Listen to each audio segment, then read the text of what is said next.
ক্রিকেটের লেজেন্ড হলো সচিন, আজ আমি পুটকিতে যার গুলি মারবো সে হলো হরিণ। এরে শালা, আজ অনেক দিন পর হরিণের গোস্ত খাবো, কি মজা হবে রে, মদ আর মাংস। গোস্ত দেখে মনে হচ্ছে কাঁচা খেয়ে নি, কিন্তু কাঁচা খেলে আবার পটকিতে কৃমি হয়ে যাবে, তারপর পুটকির চুলকাবে। আরে শালা, এই হালকায় এত গোস্ত পেল কোথা থেকে? আমাদেরকে তো 1 কেজিও দেয়নি রে পাল।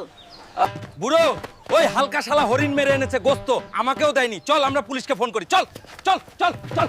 পুলিশ! আরে লাউরার পুলিশ, হালকা হরিণ মেরে এনে মাংস করছে, ইল্লিগাল কাজ করছে হালকা। আপনাদের কি দায়িত্ব নেই? যান জলদি গিয়ে ধরুন শালাকে।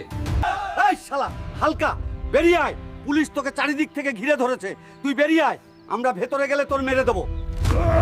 বাল, বাইরে চেঁচাচ্ছে, আমি কিচ্ছু শুনবো না, এখন আমি মাল মাংস খাবো। ধর শালাকে। আরে ইন্সপেক্টর বাবু, আসুন আসুন আসুন, আপনারাও খান একটু। মাংস দারুণ হয়েছে রে। আরে আপনারা জানেন না, ওই বুড়ো বুড়ি শুধু আমার পুটকিতে লাগে, শুধু আমার ঘরে উকি মারে।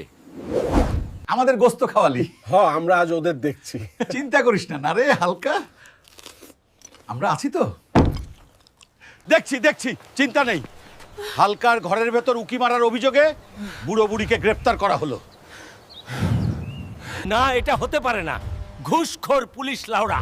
বহিয়ামে কাশিকে সইয়া মারেলো পোকা, পক পক পক পক পক পক।